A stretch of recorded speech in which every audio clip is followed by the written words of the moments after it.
الذي أرسل رسوله بالهدى ودين الحق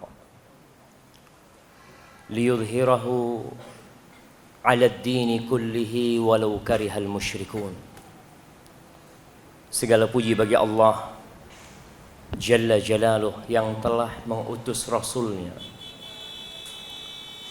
dengan petunjuk dan agama yang benar,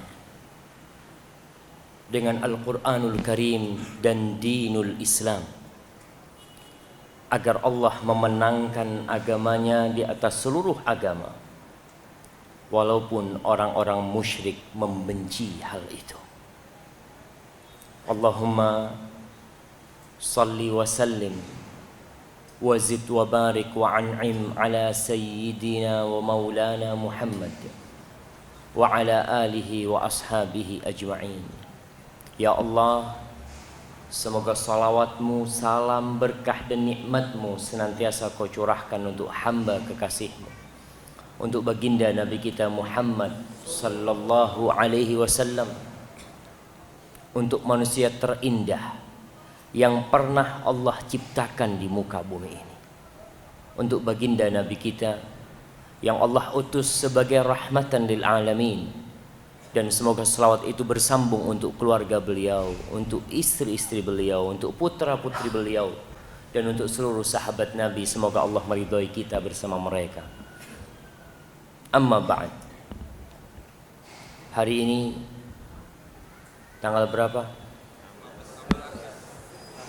Tanggal 16 Rabiul Akhir 1438 Hijriah. Kita berkumpul menyisihkan waktu kita untuk memperbaharui keimanan, karena memang iman itu ternyata bisa usang. Orang yang beriman saja, yang kuat keimanannya, lama-kelamaan iman itu akan jadi usang. Seperti baju yang dipakai, semakin sering kita pakai, dicuci, dipakai, akhirnya gampang robek dia. Rasul sallallahu alaihi wasallam mengatakan, innal iman la yakhlaqu fi jawfi ahadikum kama yakhlaqu thawb fasalullaha an yujaddida imanakum. Kata Rasul sallallahu alaihi wasallam, sesungguhnya keimanan itu bisa menjadi usang seperti baju kalian, tapi usangnya iman itu di dalam diri kita. Yang dulunya semangat sholat rawatib, tahu-tahu jarang rawatibnya. Yang dulunya azan langsung ke masjid, tahu-tahu nunggu qomat ke masjidnya. Yang dulunya tahajud tidak pernah ditinggalkan, sekarang witir pun aras-arasan. Banyak. Perjalanan hidup kita ini mengalami proses yang menuntut kita untuk memperbaharui keimanan kita. Kita diperintahkan untuk memohon kepada Allah agar Allah memperbaharui keimanan kita. Tapi doa saja tidak cukup. Maka kita perlu sekali-kali datang kajian, meninggalkan kesibukan kita. Jangan hanya memikirkan rumah, usaha, mobil, motor, proyek, subhanallah, nggak ada habisnya. Tapi kita datang ke rumah Allah, fi baitin min buyutillah, di salah satu rumah Allah, kita mengkaji tentang Allah subhanahu wa ta'ala. Tema yang akan kita angkat adalah tentang kembali kepada Al-Quranul Karim. Kalau kita lihat Rasulullah sallallahu alaihi wasallam, beliau diutus untuk membacakan Al-Quran, mengajari umat manusia, membersihkan jiwa mereka. Di surah Jum'ah ayat 2, Allah menceritakan tentang karunia yang Allah berikan kepada kita. Tapi kita kadang-kadang gak merasa kalau itu karunia. Kebanyakan kita itu beranggapan karunia itu adalah duit. Dapat fulus, Masya Allah. Nih, rizki dari Allah. Allah kasih rizki. Padahal ada yang lebih utama dari itu. Di surah Jum'ah ayat 2 Allah mengatakan huwallazi, dia tuh Allah Jalla Jalaluh yang alladzi ba'atha fil ummiyina rasulan minhum. Dia mengutus dari kalangan orang-orang ummi, bangsa Arab yang tidak pandai menulis dan membaca, seorang utusan dari kalangan mereka sendiri. Nabi kita tuh orang Arab, Quran kita tuh bahasa Arab, dan kiblat kita pun ada di Arab. Ada usaha bagaimana kita benci sama Arab. Ada usaha yang begitu masifnya lewat media, Masya Allah. Kalau ada masalah TKW di Arab itu di blow up, Masya Allah, seakan-akan ini negara nggak bener nih. Tapi kalau urusan TKW di Malaysia, TKW yang dizolimi di Korea, di mana lagi? Di Taiwan, apa? Itu beritanya ditutupin, kalau bisa nggak diberitakan. Kalau ada sumbangan dari negeri Arab, sumbangan dari Arab Saudi untuk saudara-saudara kita yang ada di Suriah, di Aleppo kemarin, ribut dunia. Kok Saudi ini tidak menampung pengungsi dari Aleppo? Subhanallah. Inilah bedanya mukmin sama kafir. Seorang yang beriman itu beramal lillahi ta'ala, bukan karena ada kamera yang sedang meliput dia beramal, enggak. Tapi terpaksa Saudi. Tatkala ada serangan-serangan yang memojokkan kerajaan Arab Saudi, akhirnya kerajaan Arab Saudi buka. Kita ini tidak menampung pengungsi, enggak ada tuh di Saudi tenda-tenda isinya pengungsi, itu enggak ada. Kenapa? Karena mereka saudara kita. Kita bawa mereka, kita kasih izin tinggal, kita lepas kemana mereka mau pergi. Kita kasih pekerjaan mereka. Bukan pengungsi yang menanti kapan mereka keluar dari kamp pengungsian. Bukan. Ana masih ingat, ini berkaitan dengan Arab. Karena Allah mengatakan di sini, ba'atha fil ummiyina rasulan minhum. Ini gelar untuk mereka, orang-orang Arab yang mereka tidak baca, tidak bisa menulis, ummi. Pernah Anda ditelepon sama teman ketika kejadian Gaza. Umat Islam di Indonesia mengumpulkan dana sampai 2 miliar. Masya Allah. Anda mungkin disuruh minum, tapi nggak apa-apa.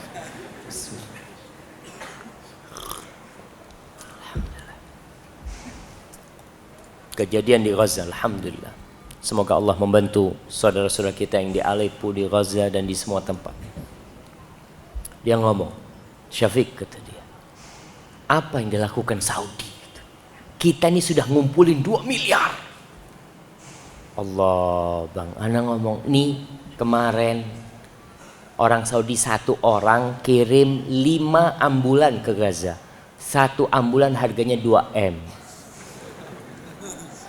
Antum baru 2M, seakan-akan Masya Allah. Cuma memang media Indonesia tidak meliput hal itu. Maka ingat, kita harus cinta kepada Al-Quranul Karim dan kepada Rasulullah SAW. Dan beliau orang Arab, tapi beliau utusan Allah Subhanahu Wa Taala. Apa kerjaannya yang diutus ini?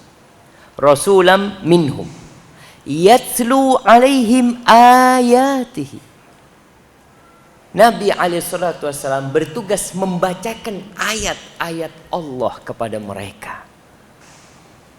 Oleh karena itu, ketika beliau berjumpa sallallahu alaihi wasallam dengan orang-orang musyrikin, Abu Jahal, Umayyah bin Khalaf, Al-Walid bin Mughirah, tokoh-tokoh orang musyrikin yang sebagian masuk Islam, Abu Dzar, Abu Ubaidah, Amir bin Jarrah dan lainnya, ketika beliau berdakwah itu yang dilakukan membacakan ayat ini. Dibacakan Al-Qur'anul Karim, dzalikal kitabu la raiba fi hudal lil muttaqin. Beliau bacakan. Kenapa? Di sini nih ada hidayah. Di sini ada petunjuk, cahaya, ruh yang akan membangkitkan orang-orang yang mati. Beliau bacakan hal itu. Dan kita kadang-kala tidak lagi membaca Al-Qur'anul Karim. Makanya harapan ana kajian kita tuh mulai kajian balik kepada Al-Qur'anul Karim. Baca Quran. Sebagian panitia ngomong, Ustadz minta makalah. Ana ngomong gak usah pakai makalah. Kenapa? Tuh Qur'annya dibawa. Udah cukup tuh Al-Quran sebagai hudan lil muttaqin. Cuma sayangnya antum gak bawa Quran pagi ini. Antum bawa gak Quran? Bawa. Gak kompak itu bawa. Ya, yang bawa, yang enggak bawa. Tapi paling gak sekarang ada HP. Antum buka HP-nya, kita akan baca bentar lagi itu ada apa di surat Al-An'am ayat 40 dan 50. Rasul sallallahu alaihi wasallam membacakan ayat-ayat Quran wa yuzakkihim. Beliau menyucikan mereka. Jiwa manusia ini gampang terkotori dengan syahwat dan bisikan syaitan. Rasul sallallahu alaihi wasallam menyucikan mereka, dibersihin. Kadang-kala ada noda-noda seperti di baju kita, dan beliau bersabar sallallahu alaihi wasallam. Berapa tahun beliau membacakan Al-Quran kepada umatnya. Ana mau kasih hadiah. Masya Allah. Mana? Berapa tahun beliau membacakan Quran kepada para sahabat. Nah, 23 tahun. Hijriah apa Masehi?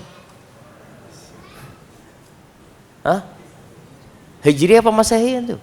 Yakin? Nah, barakallahu fikum. Masya Allah. 23 tahun beliau bacakan. 23 tahun. Masya Allah. Ana disuruh minum lagi, tapi ana nggak kepingin minum ya. Ana tutup. Taib. Dan selesai. Masyarakat Arab yang mereka tenggelam dalam tradisi kesyirikan. Kalau kita bicara tradisi, di negeri kita banyak tradisi dan budaya. Dan ternyata tradisi dan budaya di negeri kita ini sebagian boleh, nggak ada masalah. Karena tradisi selama tidak tidak berseberangan dengan syariat boleh-boleh aja. Tapi kalau udah bertentangan dengan syariat maka kembali kepada Al-Qur'an Al-Karim. Rasul sallallahu alaihi wasallam 23 tahun beliau membacakan Al-Qur'an, mengikis tradisi jahiliyah, selesai semua jemaah. Selesai. Tapi antum coba berpikir, Islam di Indonesia berapa tahun umurnya? Berapa ratus tahun jemaah? Ternyata masih ada tradisi-tradisi yang bertentangan dengan syariat yang masih dilakukan oleh umat Islam. Sampai hari ini kita lihat. Subhanallah. Sebagai contoh, kemarin ana diantar sama teman ke airport. Dia tanya, Ustadz, ana mau tanya. Ada saudara mau nikah, Muslim Ustaz. Tapi di rumahnya itu isinya semua sesajen Ustaz. Di sumur dikasih sesajen, di kamar dikasih sesajen. Muslim kita bicara. Semua dikasih. Bahkan ada satu orang tugasnya jaga lilin, bukan lilin, jaga lampu minyak, jangan sampai mati. Allahu Akbar. Ana gimana mau hadir ke sana Ustaz? Semua ana masuk kamar ketemu sesajen. Muslim jemaah, kita bicara Muslim. Ternyata itu. Mungkin karena kita tidak membacakan Al-Quran kepada mereka. Mereka jadi nggak ngerti bagaimana seharusnya menjadi seorang muslim. Karena nggak tahu. Padahal alhamdulillah, kalau dulu Quran terjemahan itu jarang sekali. Jarang. Bahkan di antara misi Belanda adalah menjauhkan umat Islam dari Al-Quranul Karim. Baca Quran nggak apa-apa, artinya jangan. Itu dilakukan oleh Belanda. Maka terjemahan Al-Quran bahasa Indonesia baru-baru aja. Sedangkan kalau antum lihat terjemahan Injil dalam bahasa Madura, itu sudah ada di masa Belanda. Dalam bahasa Sunda, ya, karena pemerintahnya pada waktu itu ya penjajah mereka. Mereka ingin menebarkan agama mereka tersebut. Rasul sallallahu alaihi wasallam menyucikan para sahabat dari noda-noda kesyirikan. Wa yu'allimuhumul kitab wal hikmah. Beliau mengajarkan Alkitab, yakni Al-Quranul Karim, bukan hanya dibaca, tapi diajarkan. Pengajaran Nabi alaihi salatu wassalam itu bukan hanya lewat lisan, tapi lewat perbuatan. Sehingga ketika ada sebagian sahabat tabi'in ingin tahu bagaimana Rasulullah sallallahu alaihi wasallam, akhlak beliau tuh kayak gimana sih? Beliau kalau di depan orang semua tahu. Beliau ketika di pasar, sahabat pada ngelihat sallallahu alaihi wasallam. Tapi gimana beliau di rumah? Ketika beliau dalam kamar itu gimana? Ketika beliau di kamar mandi itu kepingin diketahui oleh para sahabat. Itulah Rasulullah sallallahu alaihi wasallam. Apa kata Aisyah radhiyallahu taala anha? Kana khuluquhul Qur'an atau kana khuluquhul Qur'an. Kau mau tahu akhlaknya? Tuh Quran, kau baca Quran. Dari awal sampai akhir selesai. Tidak ada satu perintah pun kecuali beliau sallallahu alaihi wasallam orang yang pertama mengamalkannya. Dan tidak ada satu larangan kecuali beliau orang yang pertama meninggalkannya. Tidak ada anjuran-anjuran kecuali beliau yang pertama menunaikan anjuran tersebut. Itu Rasulullah SAW. Ada yang haram, maka beliau orang yang paling jauh dari hal-hal yang haram tersebut. Itu Rasulullah SAW. Beliau mentafsirkan Al-Quran wal hikmah sunnah. Wa in kanu min qablu lafi dhalalim mubin. Padahal sebelumnya orang-orang ini berada di kegelapan, di kesesatan yang nyata. Kita pun sebelum kenal dakwah, kita sebelum kenal Islam, sebelum kita kenal Quran, kita sering menyebut masa itu masa sebelum hijrah. Alhamdulillah Ustaz, ana sudah hijrah. Hijrah dari mana antum? Antum dari dulu di Jakarta dan sekarang masih di Jakarta juga.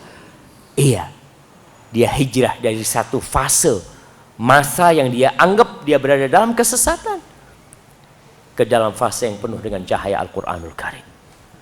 Tahu mereka dulu yang ya orang-orang jahiliyah. Ada berapa patung di Ka'bah? 360 patung. Nabi tawaf di sekitar Ka'bah yang ada patungnya jumlahnya 3.360. Nggak bisa berbuat apa-apa. Kenapa beliau kok tidak mungkin malam hari bersama sahabatnya, entar malam kita hancurin patungnya? Nggak ada. Karena perintah Al-Quran suruh sabar. Fasbir sabran jamila. Kau sabar. Jangan takut. Kau sabar. Apapun yang mereka lakukan kau sabar. Sahabatnya dibantai, antum bisa bayangkan. Rasul sallallahu alaihi wasallam melihat Ammar bin Yasir bersama ibunya Sumayyah dibantai. Itu Sumayyah ditusuk kemaluannya sampai tewas. Dan Rasul sallallahu alaihi wasallam nggak bisa berbuat apa-apa. Beliau mengatakan sabron ala Yasir, sabar. Sabar keluarga Yasir. Kenapa? Karena itu bimbingan Allah Subhanahu wa taala untuk bersabar. Tidak berontak, enggak sabar. Sampai akhirnya hijrah, antum bisa bayangkan. Sahabat meninggalkan negeri mereka. Berangkat ke Habasyah. Hijrah dari negeri musyrik ke negeri kafir. Kenapa? Karena negeri kafir lebih aman buat ibadah mereka. Mereka lakukan itu. Kenapa? Bimbingan Al-Quranul Karim seperti itu. Sampai akhirnya 13 tahun kota Mekah tidak mau menerima beliau sallallahu alaihi wasallam. Beliau pun hijrah. Kenapa? Ikut bimbingan Al-Qur'anul Karim. Kita kadang-kala enggak. Lupa kita kalau harus mengikuti bimbingan Al-Qur'anul Karim. Wa akharina minhum lamma yalhaqu bihim wa huwal azizul hakim. Dan Rasul sallallahu alaihi wasallam itu bukan hanya untuk bangsa Arab, tapi untuk orang-orang yang lainnya yang belum pada waktu itu belum bergabung, mereka belum masuk Islam. Dan Rasul sallallahu alaihi wasallam mengatakan, nih Salman nih termasuk yang wa akharina minhum. Karena dia dari bangsa Persia yang kemudian masuk Islam. Jadi ingat, Allah katakan wa akharina minhum, bukan hanya untuk orang-orang Arab Islam itu. Sehingga kalau ada orang berpikiran Islam itu untuk orang Arab, subhanallah, dari awal Islam Bilal itu orang Afrika, Negro. Dia masuk Islam. Budak-budak masuk Islam, bukan orang Arab. Salman Al-Farisi. Suatu bukti, bahkan orang-orang Yahudi, Abdullah bin Salam itu masuk Islam. Karena dia tahu nih Islam bukan hanya untuk bangsa Arab. Lalu Allah mengatakan, dzalika fadlullah yu'tihi man yasha wallahu dzul fadlil azim. Itu karunia milik Allah. Allah berikan kepada siapa yang Allah kehendaki. Kita nggak boleh hasud, iri. Ingat, semua yang ngatur tuh Allah. Jangan sampai kita melihat teman kita 2 tahun yang lalu nggak punya motor, tahun ini pakai mobil. Kita lihat, kok bisa dia ya? Kok bisa? Dzalika fadlullah. Itu Allah yang ngasih, bukan kau. Makanya kalau pembagian rizki itu diserahkan kepada antum, kira-kira bagaimana? Antum akan jadikan banyak orang itu miskin. Makanya kadang-kala ada raskin. Pembagian raskin itu kan dari mana? Lewat kelurahan, desa, RW, RT. Sampai RT itu yang dapat siapa? Keluarganya. Keluarganya Pak RT. Di beberapa tempat ya seperti itu. Karena dia ingin hanya saudaranya yang dapat. Ingat, dzalika fadlullah yu'tihi man yasha. Wallahu dzul fadlil azim. Allah itu memiliki karunia yang banyak. Allah yang bagi. Di sini Allah peringatkan, ada orang-orang yang dapat karunia tapi nggak dibaca. Allah kasih kitab kepada mereka. Itu orang-orang Yahudi. Allah mengatakan, mathalul ladzina hummilut Taurah tsumma lam yahmiluha kamathalil himar yahmilu asfar. Permisalan orang-orang yang Allah berikan kepada mereka Taurat. Ini ayat diperuntukkan bagi para sahabat Nabi. Di situ ada cerita orang-orang Yahudi juga. Orang yang dikasih Taurat kemudian tidak mau membaca, tidak mau mengamalkannya. Seperti apa? Seperti keledai yang bawa kitab. Keledai bawa kitab. Bisa apa tuh keledai? Dapat manfaat apa dari kitab itu? Nggak dapat manfaat apa-apa. Kecuali membebani punggung dia. Itu yang terjadi. Kita pun tidak sedikit di antara umat Islam yang punya Quran. Quran itu akan jadi beban buat dia pada hari kiamat. Rasul sallallahu alaihi wasallam mengatakan, wal Qur'anu hujjatun laka au alaik. Quran itu akan ada manfaatnya buat engkau. Atau kalau tidak, dia akan memberikan mudarat kepada aku kelak pada hari kiamat. Kita ini udah dikasih Quran sama Allah. Kitab terlengkap. Allah telah menurunkan Al-Quran kepada Nabi terbaik. Dan Nabi itu penutup semua Nabi. Jadi kalau kita tahu Taurat, Zabur, Injil ditutup dengan Al-Quranul Karim. Selesai sudah. Tapi kita enggak. Kita enggak mau baca Al-Quranul Karim. Ya. Apa yang terjadi di negeri kita? Umat Islam menjadi umat yang terhinakan. Jumlah mereka banyak. Tapi ghutha'un ka ghutha'is sail. Tapi kata Rasulullah SAW, seperti buih yang dibawa dengan banjir. Umat Islam yang banyak ternyata tidak mewarnai tapi mereka diwarnai. Padahal seharusnya nih, kalau kita bicara sebuah negara yang pakai sistem demokrasi, siapa yang akan mewarnai? Mayoritas yang akan mewarnai. Tapi ternyata kita nggak punya warna, kita belang semua. Ikut siapa yang mau mewarnai kita. Penyebabnya apa? Itu tadi. Kamatsalil himar yahmilu asfara. Seperti keledai yang bawa buku. Di masjid-masjid banyak Al-Quran.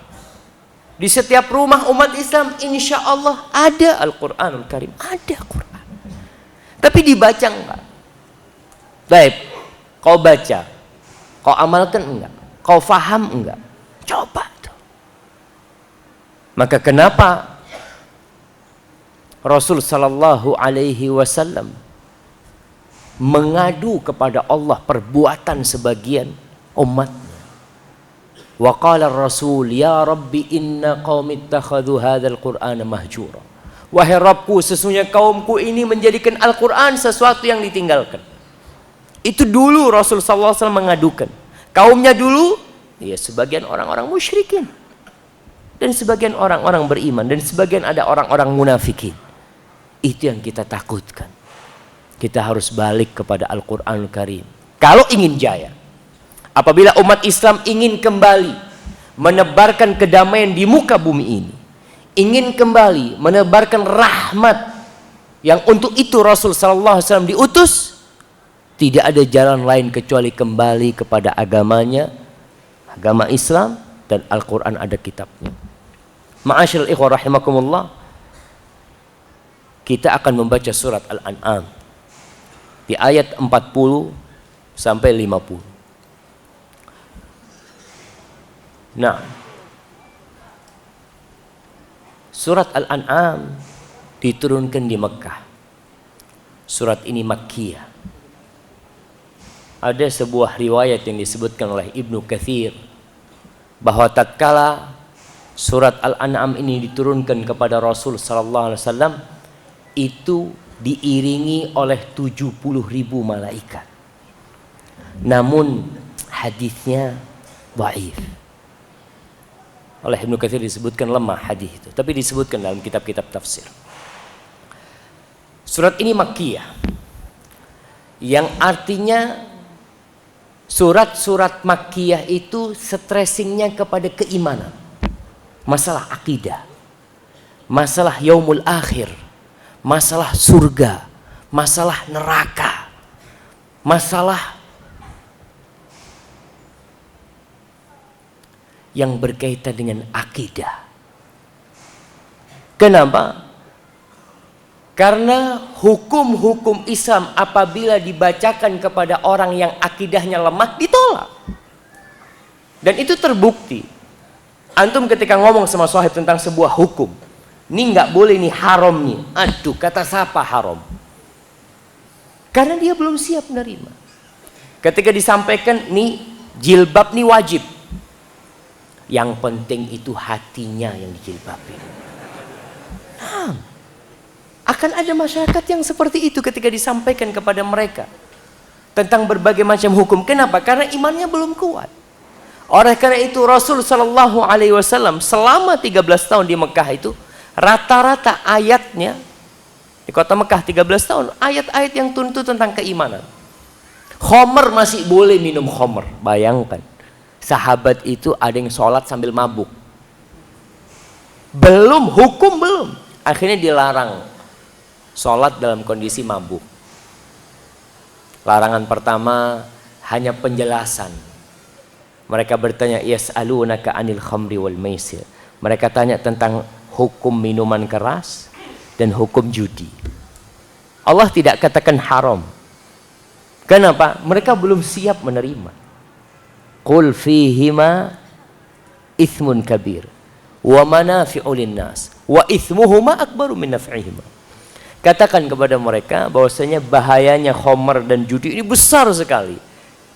Wa manafi'u linnas, tapi ada manfaatnya. Karena orang-orang selama ini kenapa minum khamr? Kenapa main judi? Karena buat mereka ada manfaatnya. Apa manfaatnya khamr? Apa manfaatnya jemaah? Menghangatkan tubuh. Kemudian apa lagi? Katanya menolak kanker. Masya Allah. Iya, katanya nambah panjang umur. Ajib. Anda baca ada orang tua di Spanyol umurnya panjang, ternyata dia tiap hari minum wine. Oh, berarti minum wine ini bisa panjang umur. Subhanallah. Manfaat ada. Allah tidak menafikan tidak adanya manfaat. Ada manfaatnya. Tapi Allah katakan wa itsmuhuma akbaru min naf'ihima. Tapi bahayanya lebih banyak daripada manfaatnya. Udah, orang yang berakal mulai mikir. Antum kalau dikasih makanan nih, anak kasih ini minuman. Ini minuman ada manfaatnya, tapi bahayanya lebih banyak. Allah, enggak lah, anak cari yang lainnya. Itu orang yang berakal akan berusaha berpikir. Kayak model rokok. Orang-orang yang sudah ngerti itu meninggalkan rokok kadang-kala bukan karena hukumnya. Kenapa kau nggak ngerokok? Ada apa anak ngerokok? Sakit nanti anak ngerokok. Sekedar itu. Ini orang yang berakal. Mulai dia meninggalkan seperti itu. Dan orang-orang kafir Quraisy sebagian mulai meninggalkan. Tapi proses itu lama. Sampai disebutkan pengharaman khamr itu kira-kira ada yang mengatakan tahun ke-8 Hijriah. Prosesnya itu ya. Terus baru khamr itu haram. Tapi imannya udah cukup. Sehingga tatkala hukum itu datang, orang siap menerima. Sholat berjamaah. Antum kadangkala kalau ngomong sama orang tentang hukum ribut. Nggak usah ngomong masalah hukum sama orang tuh. Pak, nih sholat nih. Masjid dapat 27, rumah dapat 1. Suruh dia gunakan logikanya. Lebih. Bapak milih mana? Di rumah dapat 1, di masjid 27. Sama 4 rakaat. Mungkin di masjid masih ada tambahan tahiyatul masjid. Langkahnya bapak diampuni dosanya, diangkat derajatnya. Milih mana nih? Orang yang cerdas akan berpikir, ya ke masjid lah.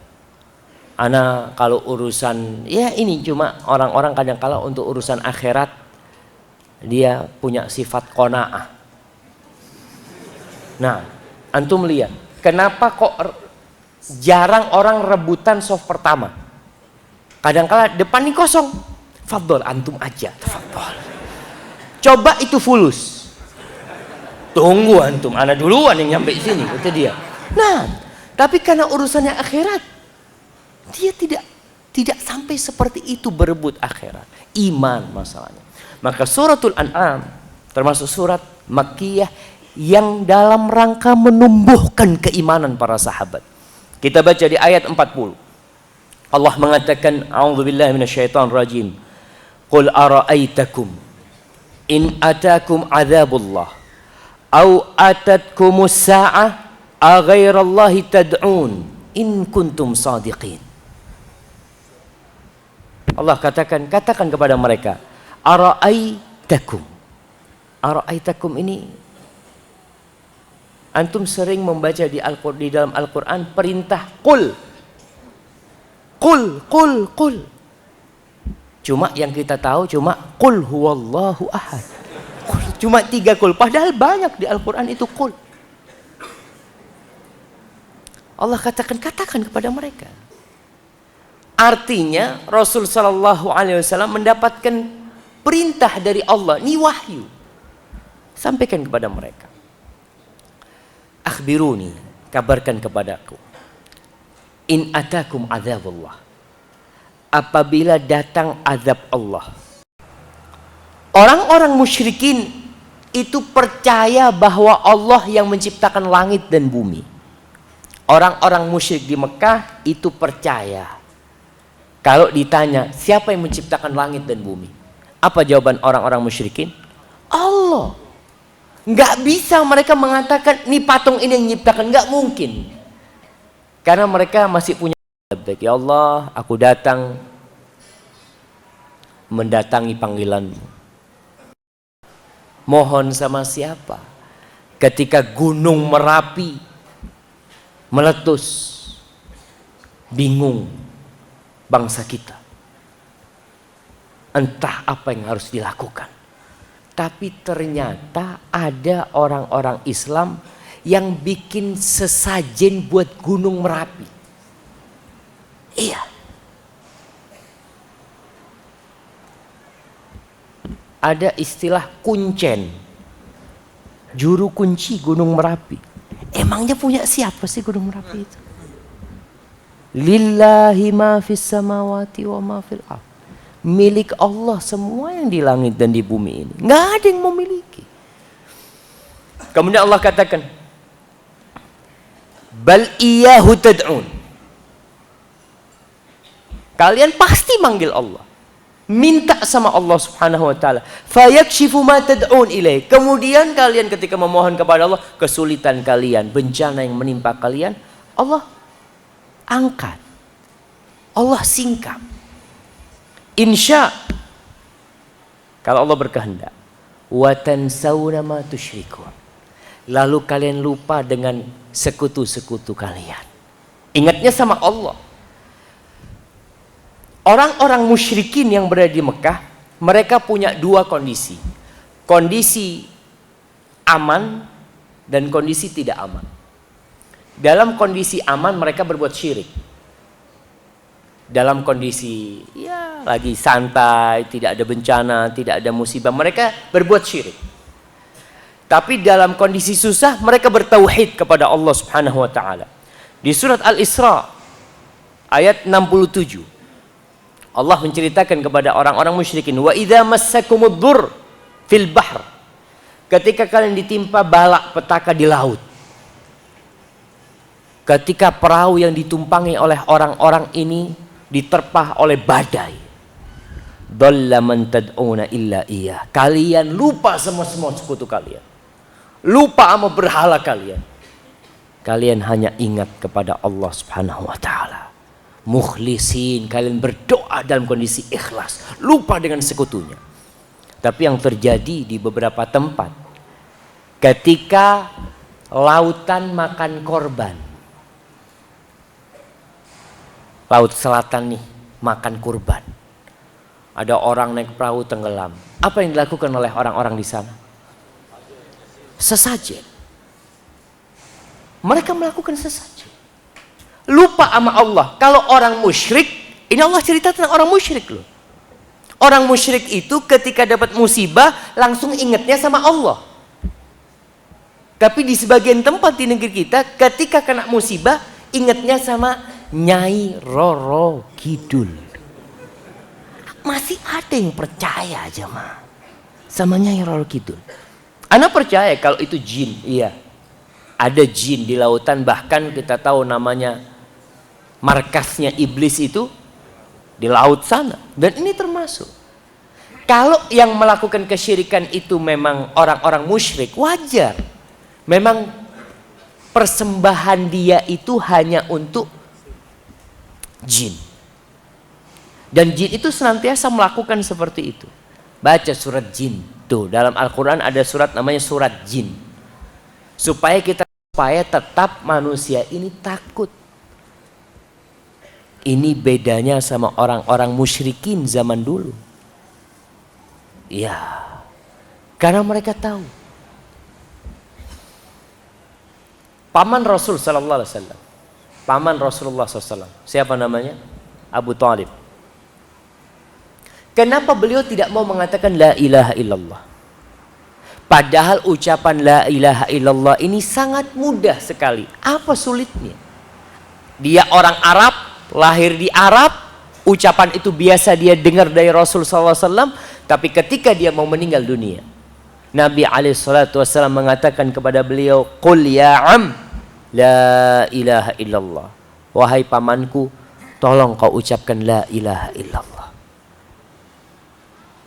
Ada Abu Jahal dan Abdullah bin Abi Umayyah di situ. Dia mengatakan, atarghabu an millati Abdul Muttalib, apakah engkau benci dengan ajarannya Abdul Muttalib, artinya ajaran bapakmu yang dihidupkan itu fanatisme terhadap tradisi. Dikatakan, apakah engkau benci kepada ajaran bapakmu? Kita kan selalu itu kadangkala. Untuk meninggalkan sebuah ajaran dari dulu nih udah dilakukan. Kenapa kita harus tinggalkan? Ya kalau berseberangan dengan syariat ditinggalkan. Kalau enggak, tafadhol diamalkan. Islam ini agama yang menerima, terbuka Islam itu. Selama tidak berseberangan dengan syariat Allah Subhanahu wa taala. Kenapa Abu Talib tidak mau mengatakan la ilaha illallah? Karena dia tahu konsekuensi seorang muslim yang bersyahadat berarti dia berlepas diri dari semua sesembahan selain Allah Subhanahu wa taala. Dia hanya menyembah Allah Subhanahu wa taala. Dan orang-orang musyrikin sering meledek Nabi alaihi salatu wassalam. Ketika Nabi berdakwah mengatakan qulu la ilaha illallah. Apa kata orang-orang musyrikin? Aja'alal alihata ilaha wahida inna hadza la syai'un ujab. Apakah dia ini hendak menjadikan sesembahan-sesembahan? Ingat, kalau pencipta orang musyrikin katakan satu, Allah. Tapi sesembahan-sesembahan artinya ada yang disembah selain Allah, tapi yang menciptakan tetap Allah. Apakah Muhammad SAW mau menjadikan sesembahan-sesembahan yang banyak ini jadi satu? Ini sesuatu yang sangat mengherankan kata mereka. Maka di sini Allah mengajak orang-orang musyrikin berfakir. Kau ketika susah minta sama Allah. Kenapa sekarang nggak minta sama Allah? Sedangkan engkau tahu yang bisa menyelamatkan cuma Allah. Itu yakin mereka. Tapi itulah godaan dalam kehidupan ini. Ana mau kasih hadiah. Kenapa kesyirikan itu disebut kezaliman yang besar? Inna syirka la zulmun azim. Nah,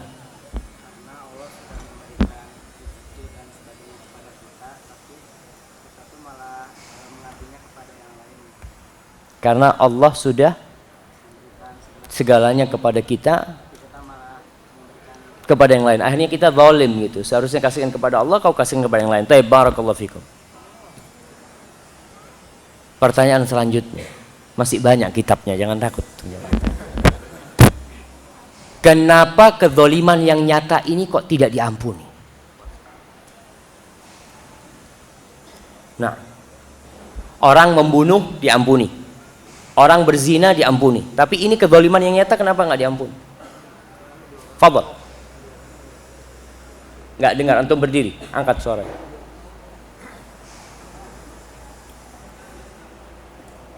Karena iya, dia menyekutukan Allah. Betul.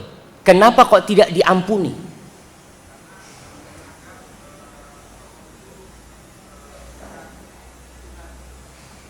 Dia menganggap Tuhan. Orang yang berbuat syirik ini menganggap Allah Tuhan, cuma dia menyekutukan. Berarti dia ada sesembahan selain Allah. Siapa yang mau jawab? Yang dekat sini biar dengar anak. Nah, karena seperti menyamakan Allah dengan makhluk lain, yaitu kezaliman. Pertanyaannya, kenapa kok tidak diampuni? Nah, sama dia menduakan Allah, menyekutukan Allah. Karena dia tidak bertobat. Iya, jelas lah. Karena seperti pengkhianat. Ana taruh sini dulu. Nih jawabannya. Karena orang itu nggak ada syahwat untuk berbuat syirik. Nggak punya syahwat, nafsu untuk berbuat syirik itu nggak ada. Berzina dia punya syahwat. Ada dorongan gitu loh, yang membuat dia berzina. Ada dorongan dia mencuri karena dia suka harta. Tapi ada nggak dorongan berbuat syirik? Apa yang mendorong kau berbuat syirik itu apa sih? Allah nggak kasih syahwat engkau berbuat syirik, itu nggak ada. Maka benar-benar kezaliman yang nyata ketika engkau melakukan kesyirikan. Tapi kalau orang membunuh dia sakit hati, dia bunuh umpamanya. Ada syahwat, tapi ada ampunan dari Allah Subhanahu wa taala. Tapi kalau syirik nggak ada ampunan. Ditanya, kau kenapa sih berbuat syirik? Kalau ditanya, kenapa kau berzina? Ya, aku tergoda. Kenapa engkau membunuh? Ya, dia menghina aku, maka aku sakit hati. Ada dorongan. Dia, kenapa kau berbuat syirik? Kenapa kau berbuat syirik? Apa jawabannya? Nggak ada dorongan syahwat untuk berbuat syirik, nggak ada. Maka di sini Allah nggak ampuni. Yang Allah kasih syahwat, Allah kasih nafsu, Allah ampuni. Karena itu ujian buat dia. Maka itu kezaliman yang benar-benar nyata dan Allah tidak mengampuni jamaah. Tahu jawabannya? Barakallahu fikum. Baik. Kemudian di ayat 42. Setelah Allah ceritakan bahwa hanya Dia yang bisa mengabulkan doa kita. Hanya Dia yang bisa menyelesaikan semua masalah kita. Jamaah, kita sering punya masalah. Kita sering punya masalah. Dan setiap kali kita punya masalah, kemudian kita kembali sama Allah, Allah selesaikan masalah itu. Ini menuntut kita untuk dekat sama Allah. Untuk lebih beribadah lagi, tidak seperti yang lalu. Masa kau dulu seperti itu, kemudian kau kena musibah, lalu Allah kasih kemudahan, dulu aku miskin, Allah buka rizkimu, engkau malah jauh dari Allah. Di sini Allah katakan, walaqad arsalna ila umamin min qablika fa akhadnahum bil ba'sa'i wadh-dharra la'allahum yatadarra'un. Dan sesungguhnya kami telah mengutus kepada umat-umat sebelum. Allah telah mengutus rasul-rasul kepada umat sebelum Nabi Muhammad SAW. Nabi ini sering dihibur sama Allah. Dihibur dengan cerita. Kita pun seperti itu. Kalau kita kena musibah, umpamanya kita kebakaran rumah kita, kau jangan takut, fulan tuh yang kebakaran bukan cuma rumahnya, tukunya kebakaran, ini itu. Akhirnya dia merasa, oh iya, bukan cuma ana yang kena musibah. Rasul sallallahu alaihi wasallam dihibur sama Allah dengan cerita umat-umat sebelumnya. Walaqad arsalna ila umamin min qablika fa akhadnahum bil ba'sa. Kemudian kita coba mereka dengan ba'sa, dengan petaka-petaka, dengan kemiskinan, dengan kejadian-kejadian alam yang menyebabkan hidup mereka sengsara. Gempa bumi, wadh-dharra, penyakit, sesuatu yang membahayakan diri mereka. Apa tujuannya? Kalau kita mau tanya sekali, apa tujuannya kita kena musibah? Allah katakan la'allahum yatadarra'un. Tujuannya itu satu, supaya mereka itu hatinya menjadi lembut, kembali kepada Allah, mohon sama Allah. Jadi tujuan musibah menimpa seseorang agar dia ingat sama Allah. Orang kalau nggak pernah sakit jamaah, itu biasanya lupa sama Allah. Dan antum lihat, di antara kita nih biasanya ketika usahanya lancar, kajian ke masjid jarang. Ketika bangkrut, antum ke masjid, Masya Allah, ngapain di masjid antum? Kata dia, nggak pernah kelihatan ke masjid. Kok tahu-tahu ke masjid? Dan ini tujuannya musibah itu diturunkan, agar dia kembali kepada Allah Subhanahu wa ta'ala. Ingat sama Allah, apapun musibahnya. Dan yang datang itu musibah, kadang-kadang orang tanya, Ustadz, apa bedanya ujian? Apa? Azab, musibah. Sebenarnya semua itu turunnya dari Allah. Tujuan Allah menurunkan itu agar mereka lebih dekat sama Allah. Kalau orang yang soleh, maka dia akan semakin dekat sama Allah lagi. Kalau orang yang gak soleh, maka dia akan jadi orang yang soleh. Tapi tujuannya adalah supaya dia memohon kepada Allah, bertauhid kepada Allah, memperbaiki ibadahnya. Allah katakan, falaula idh ja'ahum ba'suna tadarra'u. Andai kata ketika mereka dapat musibah, Mereka itu kembali kepada Allah, mohon sama Allah, dekat sama Allah, ditinggalkan semua kesyirikan-kesyirikan mereka. Tindakan-tindakan yang nggak benar, yang tidak pantas ditinggalkan, itu harapannya. Para jamaah, Aceh berduka, gempa. Tahun ini, gempa yang sekarang ini Masya Allah, itu dari teman-teman yang di Aceh ada 14 masjid yang rusak. 14 masjid, mungkin lebih yang rusak. Saudara-saudara kita yang ada di Bima juga mereka sedang menangis. Allah kasih petaka yang mungkin tidak pernah ada dalam bayangan mereka itu terjadi. Kalau Jakarta banjir, udah biasa. Makanya orang-orang di Jakarta banjir itu nggak ada yang ribut gitu loh.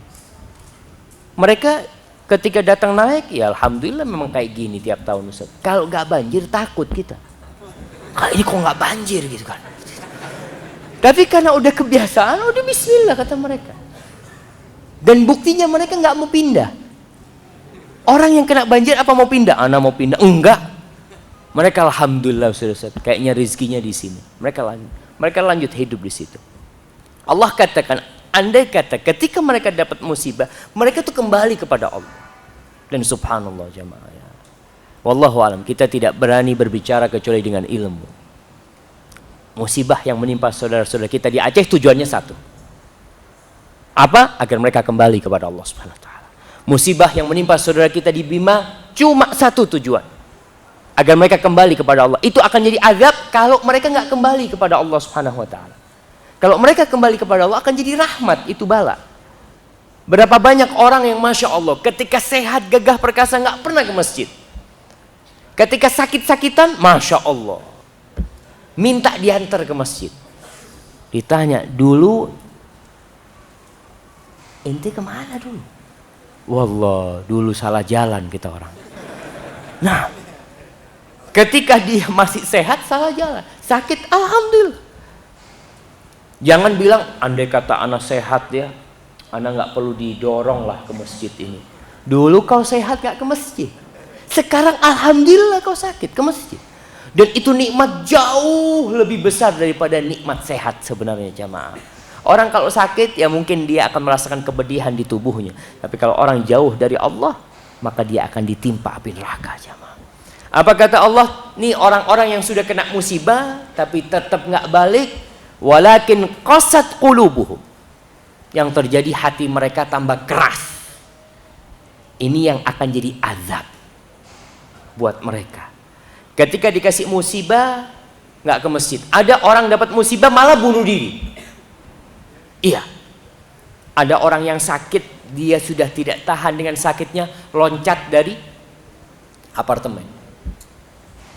Hatinya semakin keras, bukannya dia balik kepada Allah. Dia mengatakan, ya Allah, ini penyakit dari Engkau, yang bisa menyembuhkan hanya Engkau, dan aku pasrah kepadamu. Selesai tugas dia. Ada seorang jamaah yang subhanallah, kita ini harus senantiasa husnudzon kepada Allah Subhanahu wa taala.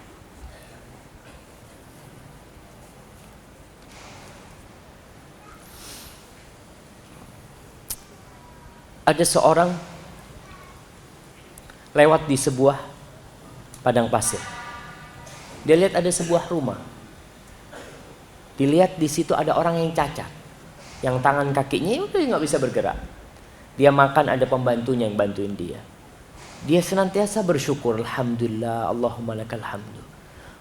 Orang ini bingung, apa yang kau syukuri gitu loh. Engkau kena musibah kayak gini, ya Allah, alhamdulillah. Allah masih kasih aku lisan yang bisa bertasbih dan berzikir kepadanya. Allah masih kasih jamaah. Kita tuh kadang-kadang nggak sampai seperti itu. Cepat putus asa. Padahal Allah katakan kalau mereka kembali Allah akan kasih sama mereka. Walakin qasat qulubuhum. Hati mereka menjadi keras. Kena musibah tetap nggak kembali kepada Allah. Nih mungkin kalau kita contohkan ya, orang-orang yang bolak-balik keluar penjara. Ada residivis itu yang subhanallah masuk penjara. Kejadian terakhir di mana? Di Jakarta, yang perampokan sadis katanya di Pulau Mas. Mereka orang baru apa memang sudah kerjaannya? Udah kerjaannya. Ada orang merampok karena butuh. Ada orang mencuri karena kebutuhan. Ada. Pernah kejadian seorang ini nganter istrinya bersalin di bidan. Dia nggak punya fulus. Dia tungguin gimana, bayar pakai apa kata dia. Dia lihat banyak motor yang lagi parkir. Bismillah kata dia. Nah, dia bukan maling. Dia bukan maling. Dia butuh untuk biaya istrinya bersalin. Nggak pernah dia mencuri dalam hidupnya. Namanya belum pernah mencuri, nggak bisa mencuri. Tapi mungkin biasa maling kan sekarang belajarnya dari mana? Dari berita. Cara memecahkan kaca mobil. Masya Allah. Belajar dari berita, dikasih caranya kayak gini. Akhirnya Masya Allah tambah pinter maling-malingnya. Nggak usah sekolah mereka. Ini dia belum pernah belajar maling. Akhirnya dia ambil motor tuh. Dia tarik, ketahuan sama orang, digebukin. Akhirnya kenapa kau mencuri? Kata dia. Nggak punya biaya untuk bersama istriku. Apa kata orang? Ya sudah bismillah, aku yang nanggung biayamu. Selesai. Karena dia bukan pencuri. Tapi ada orang-orang yang mencuri ditangkap. Mencuri ayam berapa tahun di penjara? 4 bulan. 4 bulan jamaah. Mencuri motor berapa tahun di penjara? 4 bulan juga. Betul. Daripada curi ayam, ahsan curi motor kata dia. Sama-sama 4 bulan kata dia. Itu terkadang ada di pemikiran mereka. Hati mereka sudah keras. Walakin qasat qulubuhum. Dikumpulkan di penjara bersama orang-orang yang hatinya keras.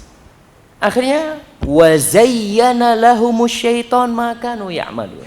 Setan itu berusaha menghiasi perbuatan dia. Perbuatan buruk jadi baik sama setan. Berapa banyak kesyirikan-kesyirikan yang dilakukan dengan anggapan baik. Banyak sesajen-sesajen diberikan itu, apa kata dia? Nggak apa-apa Ustaz, kata dia. Ini kan untuk tolak bala. Sebagian rumah jamaah ana baru tahu. Antum tahu kadang-kala rumah itu ada yang hiasan-hiasan kayak di Bali itu. Ujung-ujung rumah. Ternyata itu untuk tolak bala jamaah. Antum jangan salah. Mereka bikin ada maksudnya. Kita bikin untuk hiasan. Tapi kita sudah tasyabbuh sama mereka. Sesuatu yang buruk jadi baik gara-gara syaitan. Allah menceritakan, ingat orang-orang ini kadang-kala berbuat dengan anggapan baik. Di surat Hal ataka hadithul ghashiyah, Allah katakan amilatun nasibah. Amilah. Orang ini beramal, bukan nggak beramal. Capek dia dalam beramal. Tapi tasla naron hamiyah. Dia masuk ke dalam neraka yang panas. Gara-gara apa tadi? Hatinya udah keras dan perbuatan yang buruk bisa jadi baik gara-gara syaitan yang menghiasi hal itu. Kenapa orang membunuh? Orang membunuh kalau karena nafsu, insya Allah taubat. Tapi ada orang yang membunuh ketika musuhnya sudah mati, saya puas bunuh dia. Nggak ada perasaan menyesal. Kenapa? Syaitan lagi yang menghiasi perbuatan buruk itu jadi baik buat dia. Kemudian di ayat 44, Allah setelah memberikan musibah-musibah ini, tapi ternyata sebagian orang ada yang tidak kembali kepada Allah, yang tidak sholat padahal sudah sakit. Makanya kalau ada yang dokter ini atau yang kerja jadi tim medis di rumah sakit, tolong kalau ke rumah sakit itu yang ditanya pasiennya jangan udah minum obat apa belum, tapi tanyakan udah sholat belum Bapak, udah sholat belum. Karena ini musibah, kau sakit itu agar kau kembali kepada Allah. Tujuannya la'allahum yatadarra'un, agar mereka kembali kepada Allah, mohon sama Allah. Jadi yang perlu ditekankan kepada orang-orang yang sakit adalah mengingatkan, kau udah sholat belum? Kau baca nggak doa Allahumma afini fi badani, Allahumma afini fi sam'i, Allahumma afini fi basari, la ilaha illallah. Baca enggak? Enggak baca. Karena tujuannya ibu masuk rumah sakit ini tujuannya. Bukan cuma berobat, jamaah. Orang kadang-kadang berpikir satu, ke rumah sakit untuk sembuh. Sebenarnya ke rumah sakit itu untuk dekat sama Allah Subhanahu wa taala. Dari mana kita ambil dalil? Di sini Allah katakan, Allah menimpakan musibah-musibah penyakit kepada mereka, tujuannya satu, la'allahum yatadarraun, agar mereka itu kembali kepada Allah, minta, nangis, bersimpuh, mohon sama Allah Subhanahu wa taala. Maka dokter, ini dokter muslim, makanya harapan kita dokter-dokter yang muslim itu faham ketika orang datang ke rumah sakit. Katakan kepada dia yang pertama, insya Allah nih Allah cinta sama bapak. Cinta dari mana, dok? Kalau cinta anak kayaknya nggak sakit, gitu dia. Idza ahabballahu qauman ibtalahum. Allah kalau cinta kepada satu kaum, Allah akan kasih bala buat mereka. Allah kasih tuh bala kepada mereka. Tujuannya apa? Kau kembali kepada Allah Subhanahu wa taala. Itu. Baik. Di ayat 44 Allah katakan falamma nasu ma dzukiru bihi. Ini orang dikasih musibah, dikasih sakit, dikasih petaka di usahanya, tapi tetap aja nggak kembali kepada Allah. Ada nggak? Ada. Orang-orang yang seperti itu ada. Udah dikasih musibah, dikasih bala, dikasih penyakit yang aneh-aneh, tapi malahan jauh. Apa yang Allah lakukan? Fatahna alaihim abwaba kulli syai. Allah bukakan buat dia segala pintu nikmat. Segala pintu nikmat. Bukan musibah itu dicabut sama Allah. Bukan musibah itu dibiarkan, tapi Allah cabut musibahnya, lalu Allah kasih nikmat. Dan kadangkala ini terjadi di lokasi-lokasi tempat petaka. Ketika Allah kasih bala, umpamanya gempa, Allah kasih umpamanya tsunami. Ketika orang yang kasih peringatan tapi dia nggak kembali kepada Allah, Allah buka segala pintu kebaikan buat dia. Yang dulu hidupnya susah, tambah seneng. Padahal dia berbuat dosa. Padahal dia jauh dari Allah. Tujuan petaka itu membuat dia tobat, nggak sukses buat dianya. Dia tidak bertobat kepada Allah Subhanahu wa taala. Fatahna alaihim abwaba kulli syai hatta idza farihu bima utu, sampai ketika orang-orang ini sudah seneng. Sebagian orang itu sampai titik aman, artinya nggak takut sudah. Duit ada, cash, masya Allah banyak, aset jangan ditanya. Dia sudah merasa sampai titik aman dan sudah senang dengan nikmat yang Allah berikan kepada dia. Hatta idza farihu bima utu akhadnahum baghtah fa idahum mublisun. Ketika itu kita cabut nyawa mereka dalam kondisi dia belum siap, belum tobat. Maka mereka akan jadi orang-orang yang putus asa. Orang-orang ini akan mengatakan qala rabbirji'un la'alli a'malu salihan fima tarak. Dia ingin dibalikin ke dunia. Ya Allah, balikin aku ke dunia. Apa tujuannya? Agar aku bisa beramal soleh terhadap apa yang aku tinggalkan. Harta dia nggak ada gunanya buat dia. Yauma la yanfa'u malu wala banun illa man atallaha biqalbin salim. Para jemaah, di akhir-akhir ini kita sering mendapatkan mati mendadak. Di antara tanda-tanda kiamat itu mautul fujah awil fajah.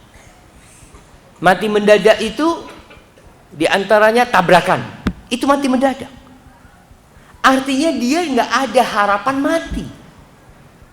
Dia berangkat dari rumahnya sore ingin balik.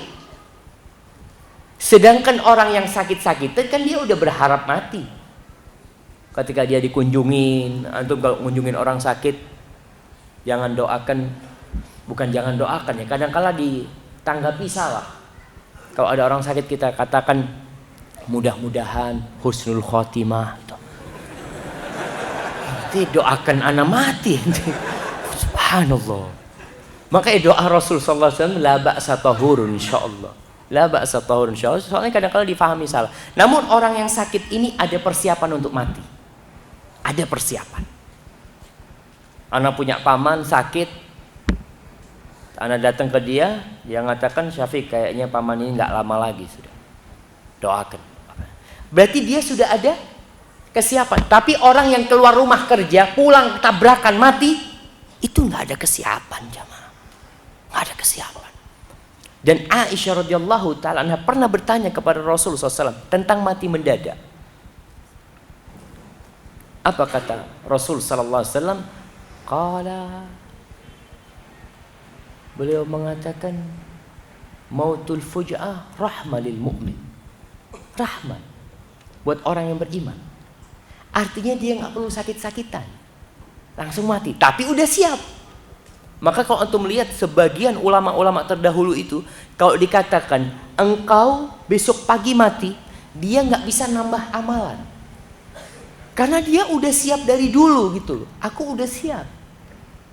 Rumah sudah aku bangun. Rumah di mana? Di surga. Ada orang kan sudah mempersiapkan. Kau udah punya rumah, alhamdulillah, aku punya rezeki, aku sudah bangun masjid. Ini omongan dia antara dia sama Allah. Ya Allah, mudah-mudahan kau terima ya Allah.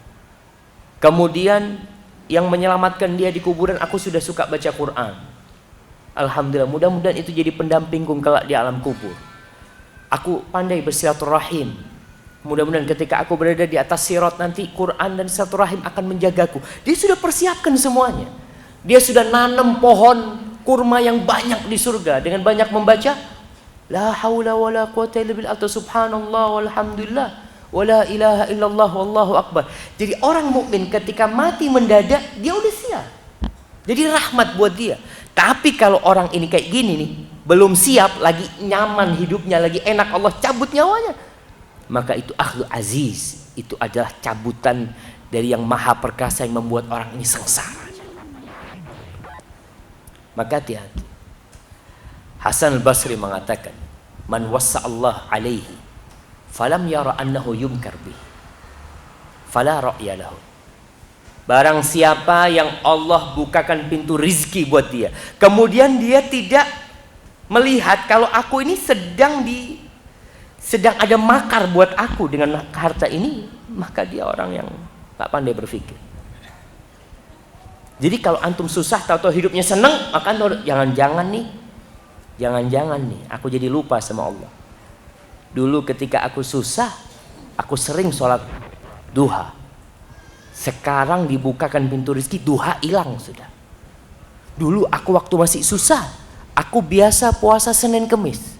Sekarang alhamdulillah Ustaz, ana suka memberi berbuka orang yang puasa. Dianya nggak puasa udah. Tapi ya nggak masalah, dia udah berbuat baik. Tapi dia harus berpikir, kenapa aku kok nggak bisa? Kok dulu susah? Artinya orang susah ini kan banyak pikiran. Dia ya harus kerja tambah. Tapi orang kalau sudah seneng, kerjanya tambah sedikit, fulusnya tambah banyak. Seharusnya puasanya dia lebih banyak sekarang, tapi ditinggalin. Maka hati-hati, barang siapa yang luaskan rezekinya, kemudian dia tidak sadar kalau yang terjadi sama dirinya itu bisa jadi sedang ada makar buat dirinya, maka orang ini adalah orang yang tidak cerdas. Waman qutira alih, barang siapa yang disempitkan rezekinya bagi dia, kemudian dia tidak mengira ini lagi Allah tangguhkan rezekiku ini, maka orang ini juga bukan orang yang cerdas. Antum ketika miskin di dunia nggak ada masalah.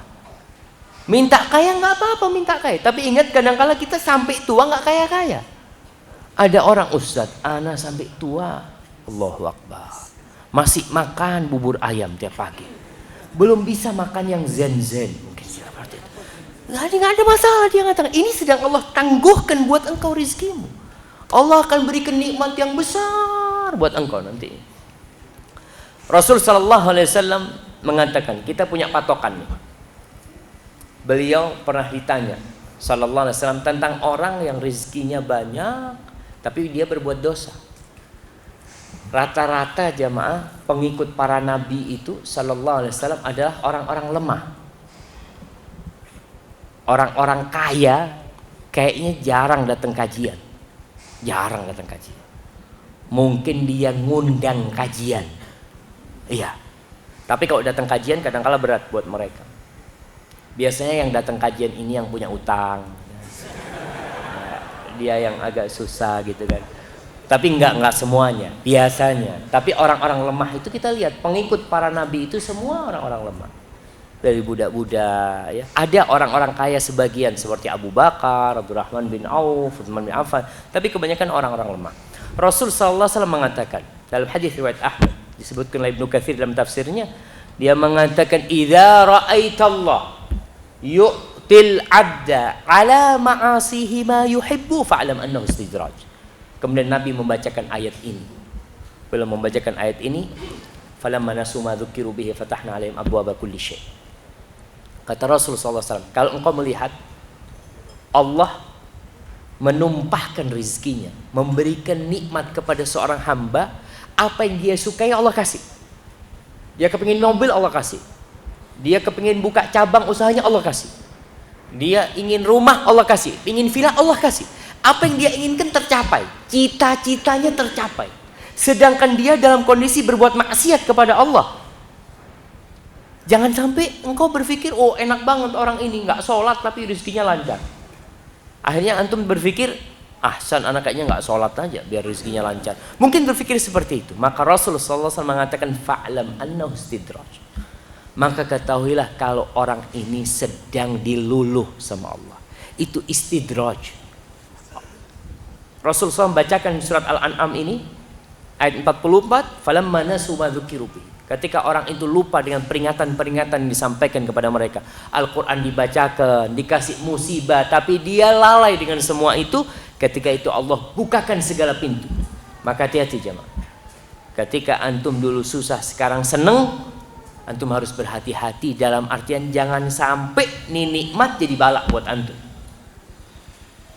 Kalau nikmat itu semakin membuat antum dekat sama Allah, maka itu harapannya. Di ayat 45 Allah katakan faquti adabirul qaumil ladzina zalamu walhamdulillahi rabbil alamin.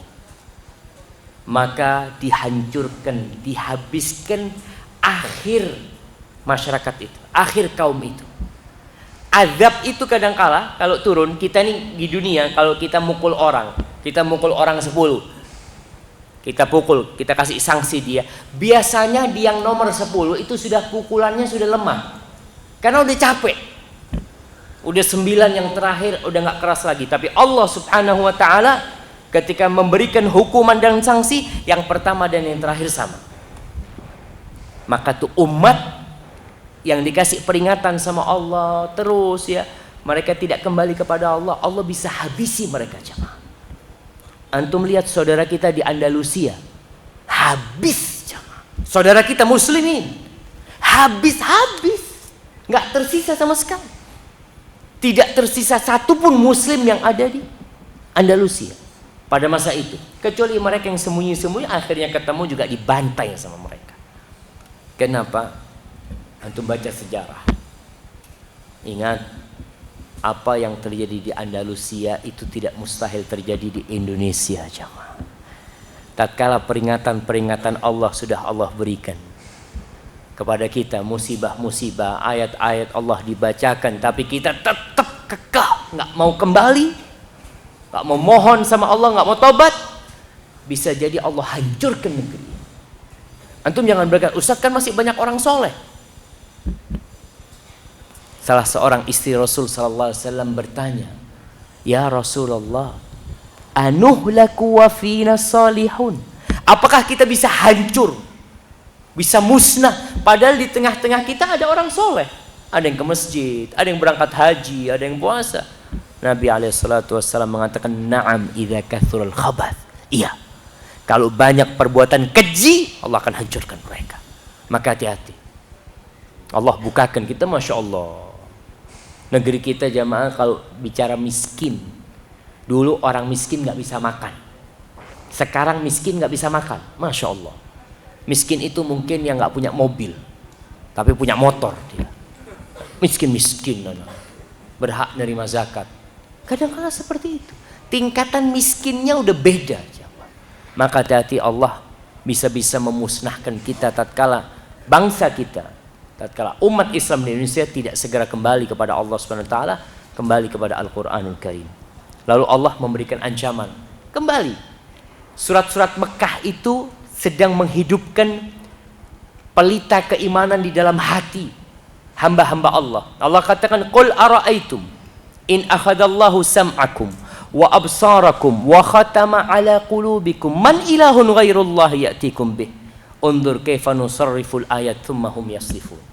Katakan kepada mereka, nih, kasih tahu aku, andai kata Allah itu mengambil pendengaran kalian, yang bisa jadi pendengarannya diambil jadi dia nggak dengar, atau penglihatan kalian, atau hati kalian ditutup sehingga kalian tidak bisa mengambil manfaat dari peringatan-peringatan yang diberikan. Dibacakan Al-Quran, masuk kanan keluar kiri, melihat kejadian, melihat ada gempa, ada apa, tidak terbetik di hatinya, gimana kalau rumahku yang gempa? Gimana? Nggak ada pikiran seperti itu. Ini terjadi, orang sama sekali tidak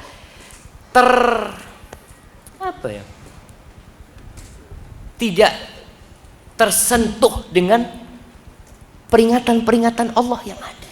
Hatinya itu tidak merasa dia yang sedang diperingatin. Oke, kejadiannya di Bima, oke, kejadiannya di Aceh, tapi kau ngelihat berita itu dengan matamu, kau lihat masjid.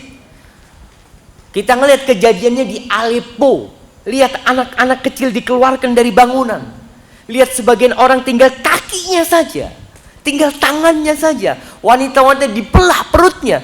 Oke, kau ngelihat, tapi hatimu sama sekali tidak tersentuh untuk kembali kepada Allah, maka ada masalah sama engkau. Maka siapa yang bisa mengembalikan pendengaranmu? Siapa yang bisa mengembalikan penglihatanmu? Siapa yang bisa membuka hatimu yang sudah Allah tutup?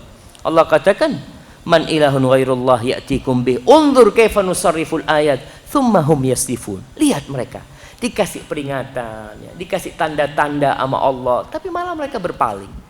Malah mengajak orang-orang untuk berpaling, jamaah. Orang kalau berpaling, dia berpaling, itu mungkin wajar. Tapi ini dia berpaling dan mengajak orang berpaling. Jangan kau hadir. Jangan kau ikut kajian. Ada apa sih? Nanti kau umurmu masih muda. Kadang-kala orang tua, subhanallah jamaah, orang tua itu bingung kalau ngelihat anaknya umur 22 tahun ke masjid. Bingung dia. Nak, ada apa kau ke masjid, nak? Dilihat mulai jenggotnya tumbuh. Kalau jenggot tumbuh ke kafe dia nggak bingung. Iya jamaah. Ada orang tua yang masya Allah ketika melihat anaknya baik dia nggak suka. Bahkan ada seorang akhwat masya Allah, dia pernah tanya, "Ustadz, gimana anak harus bersikap?" Dia udah pakai kerudung panjang, dia udah baik, suaminya nggak suka. Suaminya mengatakan, "Aku lebih suka kau pakai you can see, kau kayak yang dulu." Tetap subhanallah jamaah. Peringatan-peringatan ada, tapi masih tidak sadar. Kemudian Allah katakan, "Qul ara'aitakum in atakum adzabullahi baghtah au jahratan hal yuhlaku illal qaumudz zalimun." Ancaman lagi. Jadi dalam Al-Qur'anul Karim kita akan melihat ancaman dan harapan. Allah memberikan kabar gembira, ada surga, ada ini, ada macam-macam. Tapi Allah kasih ancaman supaya orang itu takut. Karena sebagian orang ada yang tidak tertarik dengan kabar gembira. Ada surga, ada ini, itu alhamdulillah, anak di sini sudah punya rumah, anak punya istri, punya ini. Dia kadang-kadang tidak tertarik dengan surga. Ada mungkin merasa surganya dia di dunia. Maka Allah kasih ancaman sama dia. Allah katakan, "Ara'aitakum, qul." Gimana menurut kalian apabila datang azab Allah dalam kondisi tiba-tiba? Antum lagi tidur, gempa, nggak bisa keluar lagi jamaah. Mau ngomong la ilaha illallah nggak bisa, karena tahu-tahu itu sudah jatuh rumahnya ke dia. Subhanallah. Kadang-kala ada kampung yang pernah terjadi, kampung di Banyumas atau Purbalingga, yang longsor, satu kampung habis. Mereka dalam acara pernikahan jamaah. Artinya tidak ada yang berpikir aku ini mungkin kena musibah di sini. Orang kalau naik perahu masih ada rasa takut. Kapal yang tenggelam, itu masih ada rasa takut, ya Allah jangan-jangan kapalnya tenggelam ini tuh. Tapi kalau lagi pesta pernikahan, tahu-tahu ambruk bangunannya, tahu-tahu longsor menimbun, itu dalam kondisi dia belum siap untuk hal itu. Au jahra, dalam kondisi terang-terangan. Ada orang yang terang-terangan melihat azab itu datang. Allah kasih, ditanya, hal yuhlaku illal qaumul zalimun. Siapa sih yang sebenarnya dihancurkan sama Allah, yang diazab itu? Orang-orang zalim aja. Sedangkan orang-orang yang beriman enggak. Maka para jamaah, ancaman-ancaman ini untuk menghidupkan di diri kita, di dalam hati kita, kita semakin takut sama Allah. Naik motor, baca doa. Jangan-jangan nanti ada motor yang mabuk orangnya nabrak. Kemarin kejadian tabrakan beruntun. Berapa banyak yang mati? Ada 4 mati, 15 luka-luka. Apakah mereka berpikir akan mati ketika tabrakan? Kayaknya enggak. Malah mungkin dia sedang bawa makan malam buat istrinya. Dia mungkin sedang membelikan susu buat anaknya. Dia berangkat dalam kondisi mau pulang, jemaah. Maka Allah katakan, hati-hati kalau azab Allah itu turun. Yang dihancur adalah orang-orang yang zalim. Allah mengatakan, wa ma nursilul mursalin. Di ayat 48. Kita sampai jam berapa, jemaah?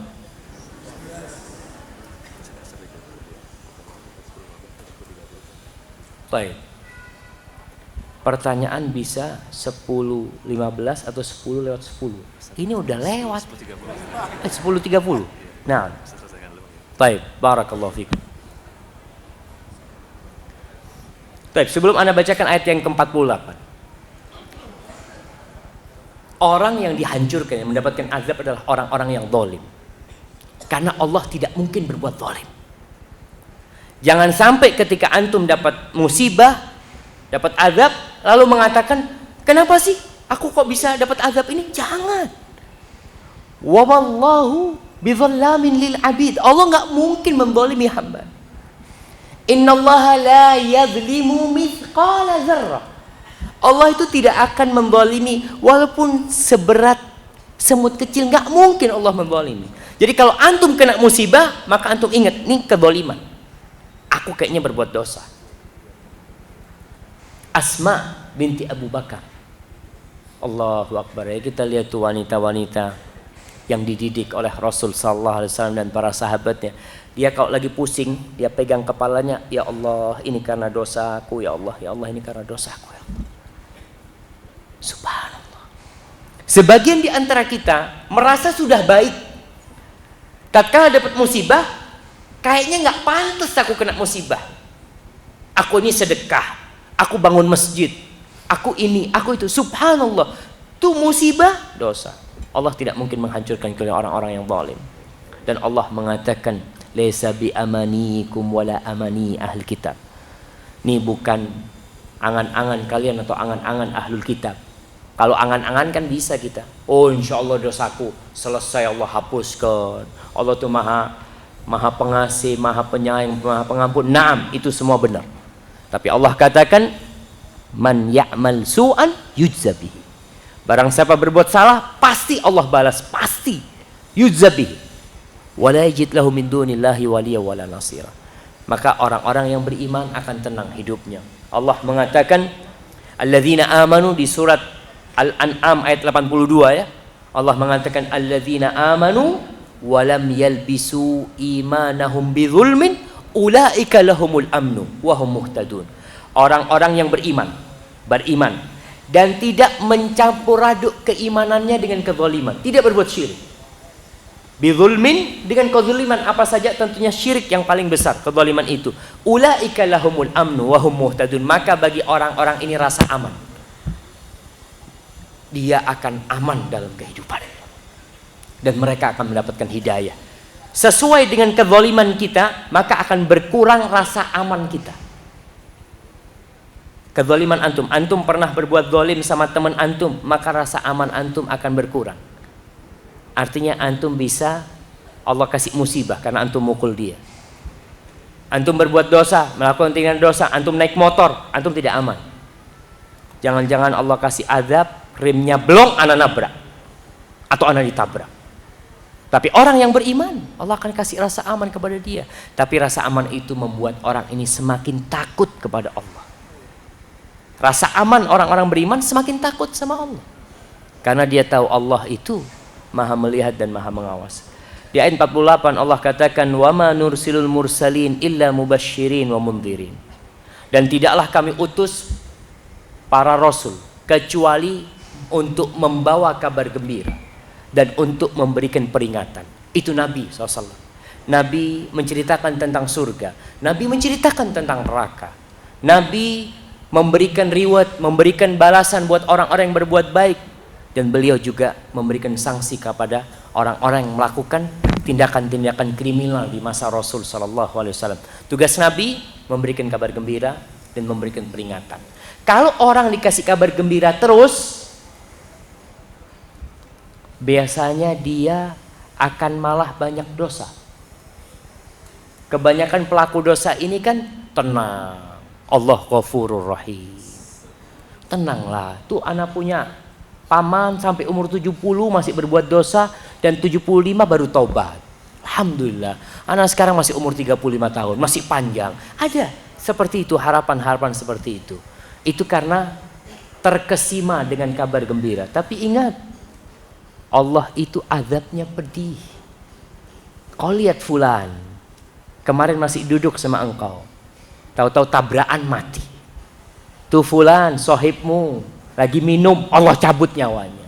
Maka di sini harus sesuai. Kita kasih kabar gembira, kita juga sampaikan peringatan-peringatan Allah. Ada orang yang mengatakan, ini ustadz cuma neraka doang. Kapan surganya dibicarakan? Nah, memang kita perlu menyampaikan tentang surga dan menyampaikan tentang neraka.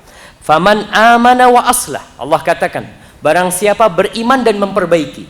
Ingat nih, beriman dan memperbaiki. Artinya dulu sebelum beriman dia banyak berbuat salah. Ketika dia udah ngerti, maka dia harus memperbaiki. Jangan kesalahan itu dibiarkan. Ada orang, apa istilahnya, udah kadung. Apa kadung tuh? Coba. Udah terlanjur. Aduh, kayaknya udah nggak bisa diperbaiki. Faman amana wa aslaha fala khaufun alaihim walahum yahzanun. Mereka beriman dan memperbaiki, niscaya bagi mereka rasa aman. Tidak ada rasa kekhawatiran buat mereka. Nggak ada rasa takut. Mereka tidak khawatir dengan masa depan dan mereka tidak takut dengan masa lalu. Artinya masa lalu, ya Allah mudah-mudahan Allah ampuni. Masa depan Anda serahkan sama Allah. Karena apa? Beriman dan memperbaiki. Ada orang-orang mu'alaf yang cuma beriman. Artinya dia masuk Islam, tapi tidak memperbaiki. Sholat ya enggak, kemudian puasa enggak, tapi mengatakan, Alhamdulillah Ustaz, saya mu'alaf Ustaz. Alhamdulillah. Tapi nih, kau perbaiki. Kalau dulu engkau enggak baik, kau berusaha untuk baik. Kalau dulu kau minum, setelah kau masuk Islam, kau tinggalkan minum. Kau suka main judi sebelum masuk Islam, kau masuk Islam, kau tinggalkan perjudian. Kemudian Allah katakan, walladzina kadzabu bi ayatina yamassuhumul azab bima kanu yafsukun.